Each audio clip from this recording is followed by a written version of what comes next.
As for the holy friar, when he arose, he was in a pretty a stew as any man in all the world, for his rich, soft robes were gone, likewise his purse, with 10 golden pounds in it, and naught was left but patched clothes and a leathern apron. He raged and swore like any lawman, but as his swearing mended nothing, and the landlord could not aid him, and as, moreover, he was forced to be at Emery Priory that very morning upon matters of business, he was fain either to don the cobbler's clothes or travel the road in nakedness. So he put on the clothes, and still raging and swearing vengeance against all the cobblers in Derbyshire, he set forth upon his way afoot. But his ills had not yet done with him, for he had not gone far ere he fall into the hands of the king's men, who marched him off, willy-nilly, to Churchbury town and the Bishop of Hereford. In vain he swore he was a holy man, and showed his shaven crown off he must go, for nothing would do but that he was Robin Hood.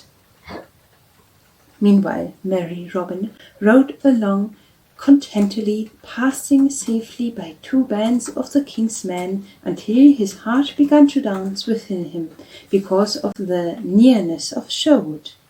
So he travelled ever on to the eastward, till all of a sudden he met a noble knight in a shady lane. Then Robin checked his mule quickly, and leaped from off its back.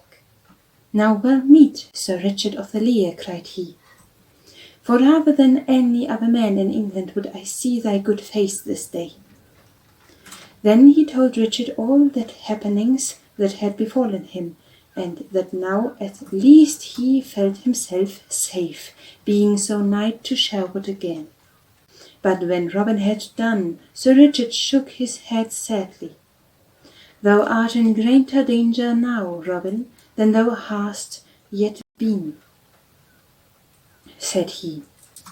"For before thee lie bands of the sheriff's men, blocking every road and letting none pass through the lines without examining them closely. I myself know this, having passed them but now. Before thee lie the sheriff's men, and behind thee the king's men, and thou canst not hope to pass either way, for by this time they will know of thy disguise, and will be in waiting to seize upon thee. My castle and everything within it are thine, but naught could be gained there, for I could not hope to hold it against such a force as it now in Nottingham of the king's and the sheriff's men." Having so spoken, Sir Richard bent his head in thought, and Robin felt his heart sink within him, like that of the fox that hears the hounds at his heels, and finds his den blocked with the earth, so that there is no hiding for him. But presently Sir Richard spoke again, saying, "One thing thou canst do, Robin, and one thing only. Go back to London, and throw thyself upon the mercy of our good Queen Eleanor. Come with me straightway to my castle. Doff these clothes, and put on such as my retainers wear. Then I will hie me to London town with a troop of men behind me, and thou shalt mingle with them. And thus I will bring thee to where thou mayest see and speak with the Queen. Thy only hope is to get to Sherwood, for there no one can reach thee, and thou wilt never get to Sherwood but in this way." So Robin went with Sir Richard of the Lea, and did as he said, for he saw the wisdom of that which the knight advised, and that this way his only chance of safety. Queen Eleanor walked in her royal gardens, amid the roses that bloomed sweetly, and with her walked 6 of her ladies-in-waiting, chattering blithely together. Of a sudden a man leaped up to the top of the wall from the other side, and then having for a moment, dropping lightly upon the grass within. All the ladies in waiting shrieked at the suddenness of his coming, but the man ran to the queen and kneeled at her feet, and she saw that it was Robin Hood. "Why, how now, Robin?" she cried. "Dost thou not dare to come into the very jaws of the roaring lion? Alas, poor fellow, thou art lost indeed, if the king finds thee here. Dost thou not know that he is seeking thee through all the land?" "Yea," quoth Robin, "I do right well that the king seeks me, and therefore I have come. For surely no ill can befallen me when we have pledged his royal word to your majesty for my safety. Moreover, I know your majesty's kindness, gentleness of heart, and so I lay my life freely in your gracious hands."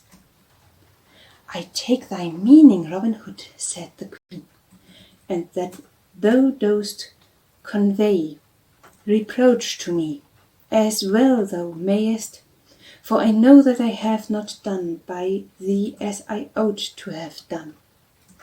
I know right well that thou must have been hard pressed by peril to leap so boldly into one danger to escape another.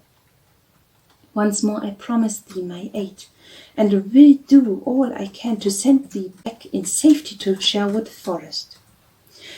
Bide thou here till I return." So saying, she left Robin in the gardens of roses, and was gone a long time. When she came back to Sir Robert the Lear was with her, and the queen's cheeks were hot and the queen's eyes were bright, as though she had been talking with high words. Then Sir Robert came straight forward to where Robin stood, and he spoke to the yeoman in a cold, stern voice. Quoth he, "Our gracious sovereign, the king, hath mitigated his wrath towards thee. Follow, and hath it once more promised that thou shalt depart in peace and safety. Not only hath he promised this, but in 3 days he will send one of his pages to go with thee, and see that no arrest thy journey back again.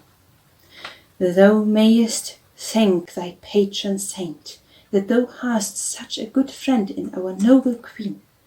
For her pursuings and arguments thou hast been a dead man, I can tell thee.